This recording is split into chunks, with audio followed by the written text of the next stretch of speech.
여호수아 20장 1절부터 9절에 있는 하나님의 말씀을 우리 한 절씩 나누어 읽고 마지막 절은 함께 읽겠습니다. 여호와께서 여호수아에게 말씀하여 이르시되 이스라엘 자손에게 말하여 이르기를 내가 모세를 통하여 너희에게 말한 도피성들을 너희를 위해 정하여 부지 중에 실수로 사람을 죽인 자를 그리로 도망하게 하라. 이는 너희를 위해 피의 보복자를 피할 곳이니라. 이 성읍들 중에 하나에 도피하는 자는 그 성읍에 들어가는 문 어귀에 서서 그 성읍의 장로들의 귀에 자기의 사건 그들은 그를 성읍에 받아들여 한 곳을 주어 자기들 중에 거주하게 하고 피의 보복자가 그의 뒤를 따라온다 할지라도 그들은 그 살인자를 그의 손에 내주지 말지니 이는 본래 미워함이 없이 부지 중에 그의 이웃을 죽였음이라. 그 살인자는 회중 앞에 서서 재판을 받기까지 또는 그 당시 대제사장이 죽기까지 그 성읍에 거주하다가 그 후에 그 살인자는 그 성읍 곧 자기가 도망하여 나온 자기 성읍 자기 집으로 돌아갈지니라 하라 하시니라. 이에 그들이 납달리의 산지 갈릴리 게데스와 에브라임 산지의 세겜과 유다 산지의 기럇 아르바 곧 헤브론과 여리고 동쪽 요단 저쪽 르벤 지파 중에서 평지 광야의 베셀과 갓 지파 중에서 길르앗 라못과 므낫세 지파 중에서 바산 골란을 구별하였으니 이는 곧 이스라엘 모든 자손과 그들 중에 거류하는 거류민을 위하여 선정된 성읍들로서 누구든지 부지 중에 살인한 자가 그리로 도망하여 그가 회중 앞에 설 때까지 피의 보복자의 손에 죽지 아니하게 하기 위함이라. 아멘. 하나님의 말씀입니다. 오늘은 본문의 말씀으로 도피성이라는 제목으로 함께 말씀을 나누고자 합니다. 여러분 혹시 그 동해보복법이라는 그 법칙을 아시나요? 동해보복법, 탈리오의 법칙이라고도 부르죠. 라틴어 탈리오는 이제 동일하게 갚아주다라는 그런 동일하게 갚아줌이라는 명사입니다. 동일한 형태로 보복을 하는 것을 의미하는데 우리가 잘 아는 눈에는 눈, 이에는 이의 법칙인 것이죠. 만약 상대방이 나의 아메리카노 톨을 쏟았다면 여러분 톨로 돌려받아야 합니다. 정신적 피해 보상이라고 해서 그란대로 사이즈 업을 해서는 안 되는 것이죠. 우리 가운데 또 혹시라도 좀 꾸진 폰을 갖고 계시다가 3G 폰이라고 보통 이야기를 하죠. 가지고 있다가 친구랑 부딪혀서 떨어져서 액정이 깨어졌는데 그 친구에게 갤럭시 S25를 요구할 수는 없는 것이죠. 왜 그럴까요? 눈에는 눈, 이에는 이. 억울하세요? 표정이 억울해 보이십니다. 그래서 이제 동일하게 그 형태 그대로 동일한 형태 그대로 보복을 한다라고 해서 이제 동해 보복법 혹은 탈리오의 법칙이라고 그렇게 이야기를 그런 법칙이 있습니다. 그렇다면 사람을 죽게 한 일에 대해서는 어떨까요? 동해 보복법에 의하면 살인을 한 사람은 그 살인을 한 대가로 살해를 당해야 합니다. 반드시 자신의 생명으로 갚아 주어야 하죠. 이스라엘 백성이 가나안 땅에 들어오기 전에 그들이 광야에 있을 때에 이미 하나님께서는 그 모세를 통해서 법을 주셨습니다. 철이나 나무로 만든 연장이나 혹은 돌로 사람을 쳐서 죽인다면 그 사람은 반드시 죽여야 한다라고 말씀하시죠. 왜냐하면 살인했기 때문입니다. 또 그런 도구를 사용하지 않더라도 그 마음속에 사람을 향한 어떤 미움 때문에 그 사람을 고의로 죽이고자 하는 그 미움의 마음 때문에 악의를 가지고 손으로 쳐서 그 사람을 죽인다면 그 경우에도 그 살인자를 반드시 죽여야 합니다. 왜냐하면 고의로 살인을 했기 때문이죠. 악의를 가지고 살인을 하였기 때문입니다. 그래서 이 피해 보복자라고 하는 그 사람의 가까운 친척이나 또 가족이 이런 살인자를 만나면 복수를 할 수 있었습니다. 살인자가 피로써 그 땅을 더럽혔기 때문에 반드시 보복을 해야 했던 것이죠. 그러면 악의가 없이 실수로 사람을 죽게 한 경우, 그런 경우는 어떻게 해야 될까요? 그때에도 반드시 그 살인자를 죽여야만 할까요? 물론 가족의 입장에서는요, 사랑하는 가족을 잃었기 때문에 무척 슬프고 분할 것입니다. 근데 실수로 사람을 죽게 한 경우에는 그래도 그 죽음을 피하는 방법이 있었습니다. 그것이 바로 오늘 본문에서 이야기하는 도피성 제도이죠. 마치 각 나라마다 대사관이 있어서 그 대사관 영역에 함부로 침입을 할 수 없는 것처럼 자국의 병력을 타국의 그 대사관에 그렇게 함부로 침입할 수 없는 것처럼 실수로 사람을 죽게 한 사람이 그 도피성에 들어간다면 그는 아무리 억울한 피해 보복자라 하더라도 그 사람에게 결코 보복할 수는 없었습니다. 혹시 도피성 밖에서 만난다면 모를까? 그러면 이제 보복을 당할 수도 있겠지만 도피성 안에서는 절대적으로 보호를 받을 수 있었던 것이죠. 왜냐하면 비록 실수로 다른 사람의 생명을 잃게 하는 그런 잘못은 저질렀지만 그 사람이 어떤 미워하는 감정이 있었던 것도 아니고 또 그 사람을 죽게 하고자 하는 악한 의도가 있었던 것도 아니었기 때문입니다. 만약 보복으로서 또 다른 무고한 피를 흘리게 해서는 안 되기 때문이죠. 그의 살인죄가 사라지는 것은 아니지만 그의 생명은 그 도피성에서 보호를 받았던 것입니다. 바로 이 일을 위해서 이스라엘은 이제 도피성을 정해야 했죠. 그런데 오늘 본문 2절을 보면요, 이 도피성 제도는 실수로 사람을 죽인 그 사람만을 위한 제도가 아님을 우리는 볼 수 있습니다. 오히려 이 제도는 이스라엘 전체를 위한 제도라고 그렇게 말씀을 하시죠. 우리 2절을 다시 한번 볼까요? 2절을 보면 이스라엘 자손에게 말하여 이르기를 내가 모세를 통하여 너희에게 말한 도피성들을 너희를 위해 정하여 라고 말씀하고 있죠. 너희를 위하여 정하다.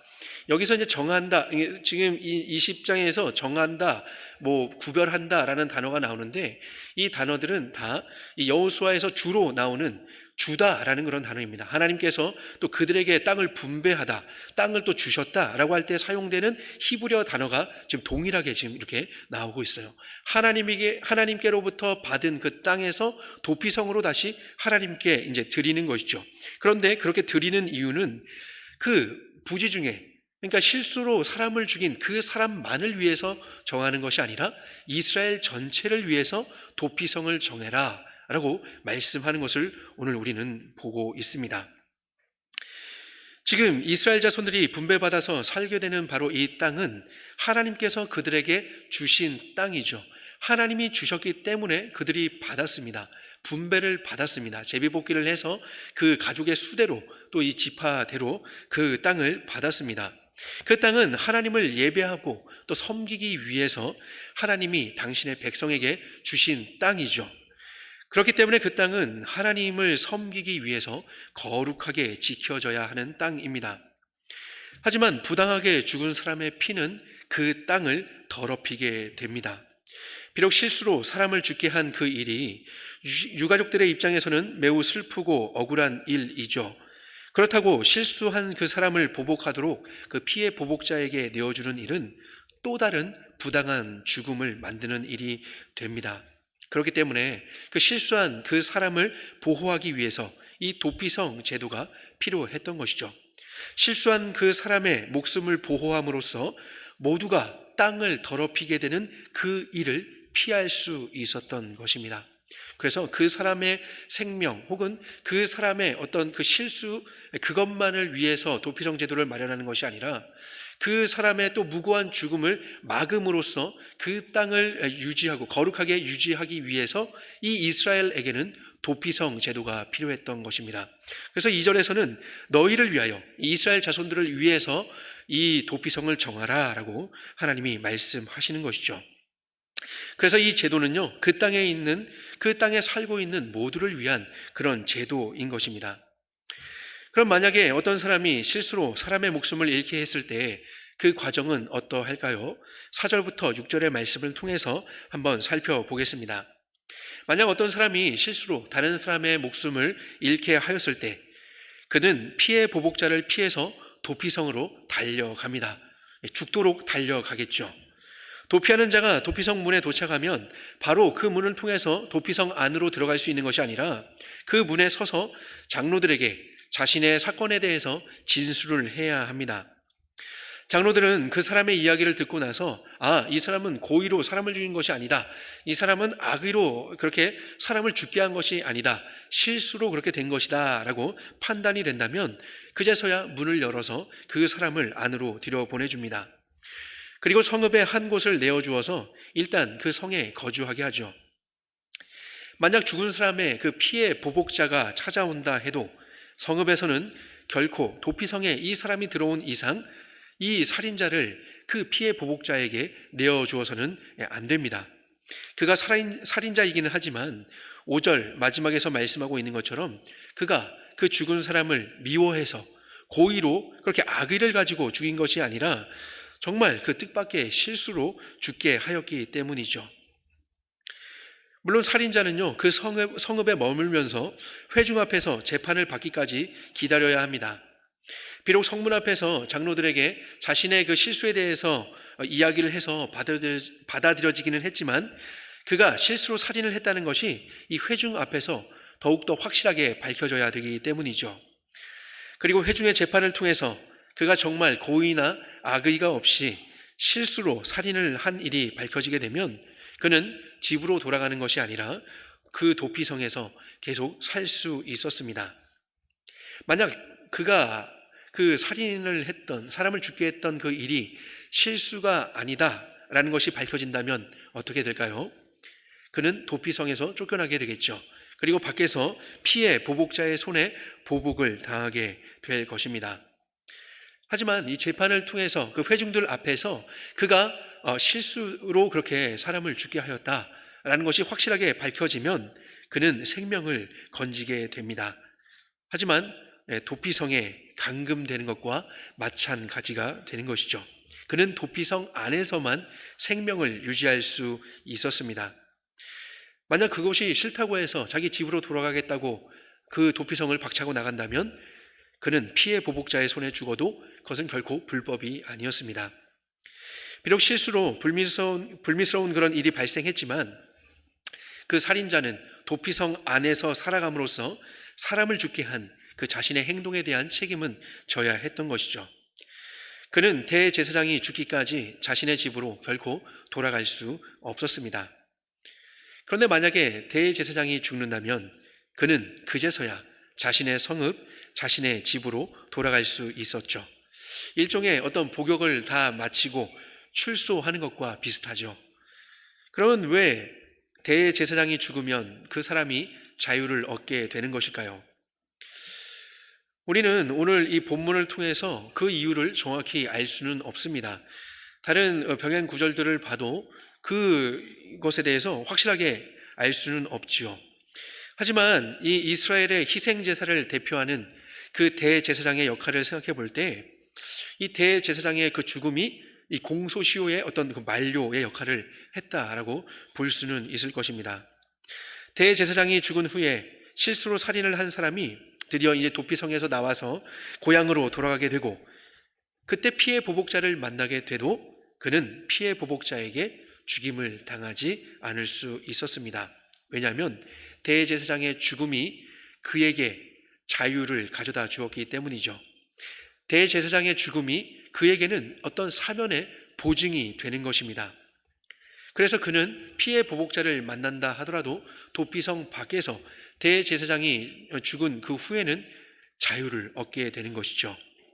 이것이 바로 도피성 제도입니다. 이런 제도를 통해서 이스라엘은 그들의 땅을 거룩하게 지킬 수 있었습니다. 따라서 그들은 그들을 위해 주신 이 제도를 위해서 도피성을 준비해야 했죠. 도피성은 이스라엘 경내 그 내에 몇 개의 성읍에 있었을까요? 도피성이 몇 개나 있었는지는 7절과 8절에 그 이름이 등장합니다.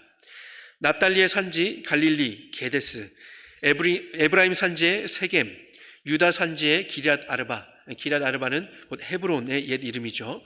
또 르우벤 지파의 땅 중에 평지 광야의 베셀, 그리고 갓 지파의 땅 중에 길르앗 라못, 더 정확하게는 길르앗의 라못입니다. 라못이라는 동네가 길르앗에 속해 있는데 이 길르앗의 라못, 그리고 므낫세 지파의 땅 중에 바산 골란인데요. 여기도 이제 그 바산 중에 골란인 것이죠. 이렇게 도피성은 총 6개의 성읍입니다. 이스라엘 백성은 이 요단강을 중심으로 동쪽에 그 두 지파와 또 므낫세 반 지파, 그리고 서쪽에는 나머지 9개의 지파와 또 므낫세의 반 지파가 땅을 얻었는데요. 도피성도 이런 지역의 특성에 맞춰서 누구든지 빠르게 찾아갈 수 있도록 이스라엘의 저 영토를 6등분하여서, 그러니까 이제 동쪽으로 3등분, 또 서쪽으로 3등분하여서 이렇게 6등분을 해서 총 6개의 그런 성읍이 준비가 되었습니다. 그러니까 요단 동쪽에 3성읍이 있고 요단 서쪽에 3성읍이 준비가 되었죠. 저는 직접 가보지 않아서 잘 모르겠지만 이 도피성은요, 이스라엘 전역에서 어디에서든지 하루 안에 갈 수 있는 그런 위치에 있었다고 합니다. 그래서 혹시 불미스러운 그 실수로 사람을 죽였을 경우에는 이스라엘 전역에 그 어디에서든지 하루 안에 도피성으로 피해갈 수 있도록 그 도피성들이 위치하고 있는 것이죠. 그리고 도피성을 한두 개만 정하지 않고 이 6개의 성읍을 지정한 것도 혹시 오는 길에 그 피해 보복자를 만나서 보복을 당하지 않도록 보호하기 위함이라고 합니다. 게다가 도피성으로 가는 그 길은요, 매우 잘 닦여 있었고요, 또 이정표가 있어서 쉽게 찾을 수 있는 곳이었다고 합니다. 우리는 이러한 이 도피성을 통해서 비록 실수로 살인을 저지른 사람이지만 그 사람을 보호하기 위한 하나님의 배려를 볼 수 있습니다. 동시에 하나님께서 이 이스라엘 자손에게 허락하신 그 땅을 거룩하게 지키시기 위한 그 하나님의 열심을 볼 수 있는 것이죠. 게다가 이런 제도는요, 이스라엘 자손들에게만 한정되지 않았습니다. 9절 말씀을 보면요, 9절 말씀을 한번 볼까요? 이는 곧 이스라엘 모든 자손과 그들 중에 거류하는 거류민을 위하여 선정된 성읍들로서 누구든지 부지 중에 살인한 자가 그리로 도망하여 그가 회중 앞에 설 때까지 피해 보복자의 손에 죽지 아니하게 하기 위함이라. 그렇죠? 누구든지, 여기서 누구든지는요, 이스라엘 자손뿐 아니라 이스라엘 자손과 함께 거류하는 거류민을 포함하고 있습니다. 이스라엘 자손 중에 거류하는 이 거류민은 그들과 함께 살고 있는 이방인을 의미하죠. 비록 그들이 혈통적인 이스라엘 자손은 아니지만 이스라엘 자손과 함께 그 하나님이 주신 땅에 거주하는 한 그들도 동일하게 보호를 받을 수 있는 것입니다. 왜냐하면 그 땅은 하나님이 통치하시는 거룩한 땅이기 때문이죠. 하나님을 섬기기 위해서 주어진 그 땅이기 때문입니다. 그래서 그 땅은 거룩하게 지켜져야 하는 땅이었던 것이죠. 여러분, 가나안 땅만이 아니라 본래 하나님이 창조하신 모든 땅은 하나님의 온전한 통치를 받는 거룩한 땅이었습니다. 하나님이 창조하신 세계는요, 하나님의 창조의 그 계획대로 또 그 목적대로 하나님이 보시기에 매우 좋은 모습으로 존재하고 있었죠. 하나님의 최고의 걸작품인 사람도 마찬가지였습니다. 아담과 하와는 하나님이 맡기신 그 땅을 하나님의 뜻대로 거룩하게 지켰고 그들의 하루하루는 하나님이 주신 그 땅 안에서 하나님을 영화롭게 하는 그런 나날이었습니다. 그들은 하나님의 임재하심 가운데 하나님으로 인해 가장 행복하고 가장 즐거운 시간을 보내고 있었죠. 그러던 어느 날 우리가 잘 아는 대로 그들은 뱀을 통해서 하나님을 대적하는 사탄의 유혹을 받게 되었고 하나님과 같이 되고자 하는 그런 욕심을 갖게 되었습니다. 결국 그들은 실수가 아니라 고의로 하나님의 말씀에 불순종하게 되었죠. 하나님이 창조하신 그 세계에 죄가 들어오게 되었고 거룩한 땅은 이제 저주를 받은 땅으로 변하게 되었습니다. 사람은 죄 때문에 하나님을 더 이상 영화롭게 할 수도 없으며 더 이상 하나님으로 인해 행복할 수도 없었습니다.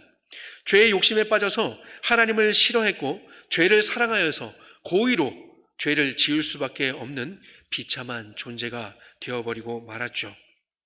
그런데 더 비참한 것은요, 자신이 비참한 지경에 빠진 것도 모르고 그냥 그렇게 비참하게 살다가 죽는 존재가 되었다는 것입니다. 여러분, 만약에 이 마약에 취해서 좀비가 되어버린 사람들, 이 사람들이 있는데요, 저 사람들이 행복해 보이시나요? 지금 미국에서도 그렇고 캐나다에서도 그렇고 이 마약 문제로 굉장히 골머리를 썩고 있다고 하죠. 미국에서는요, 18살에서 49살 비교적 젊은 사람들의 그 사망 원인, 제1의 원인이 마약이라고 합니다.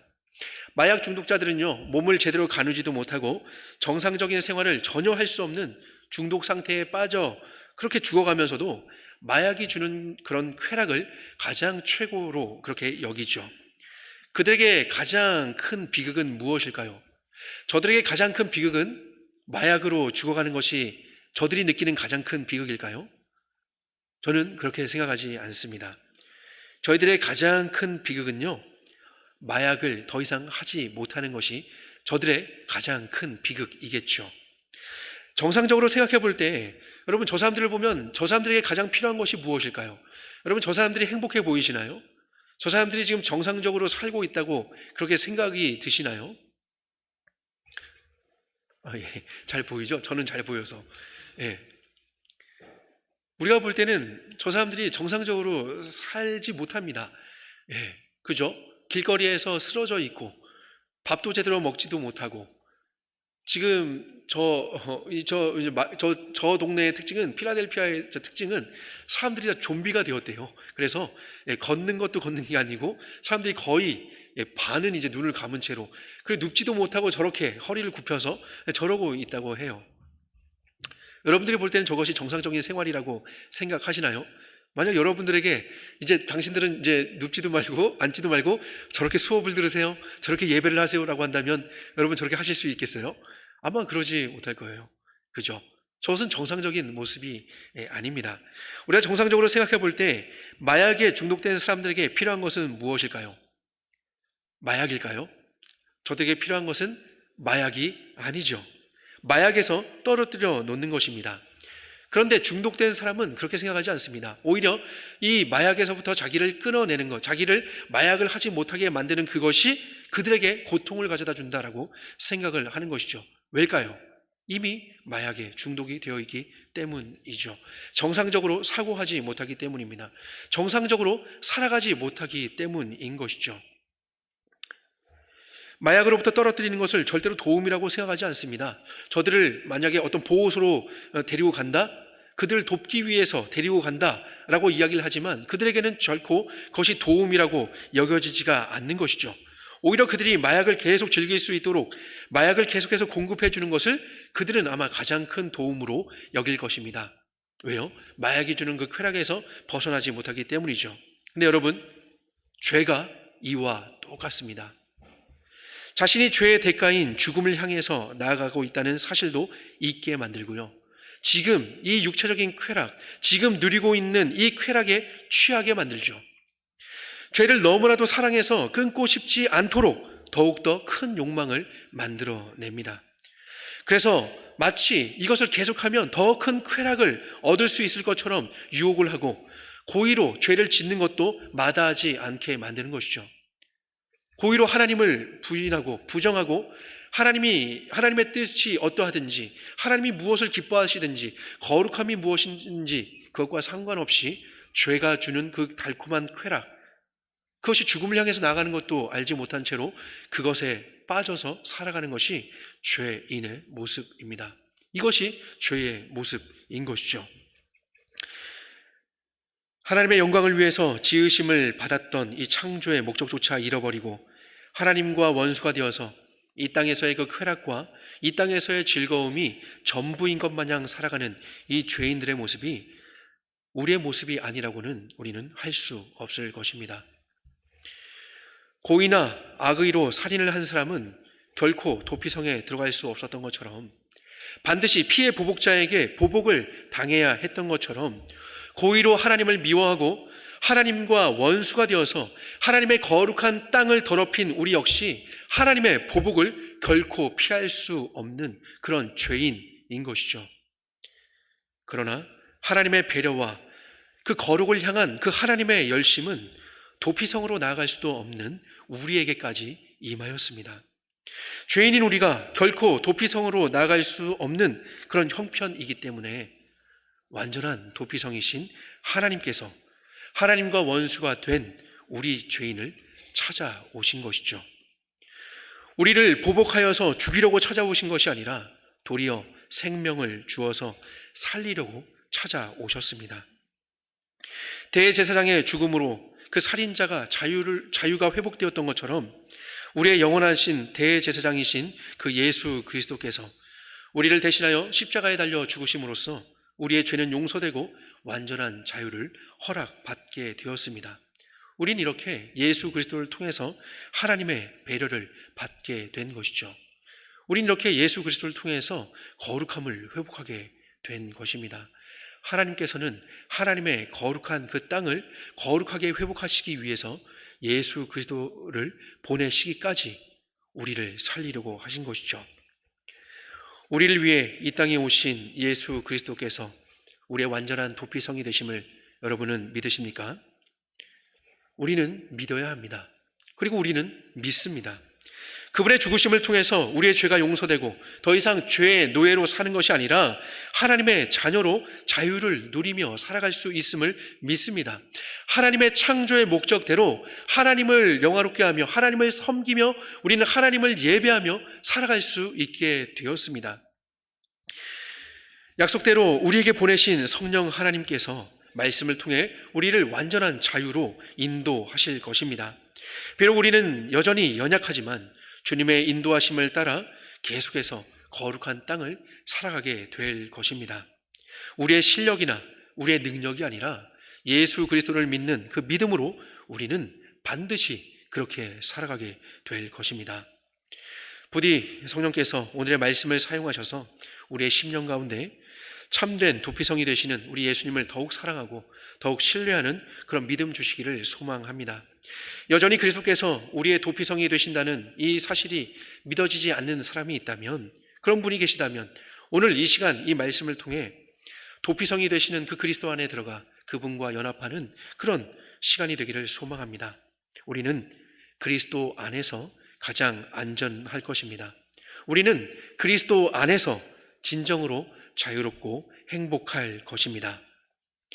이 사실을 기억하시면서 우리의 대제사장이 되시는 그 그리스도를 바라보며 이제 성찬의 자리로 나아가겠습니다.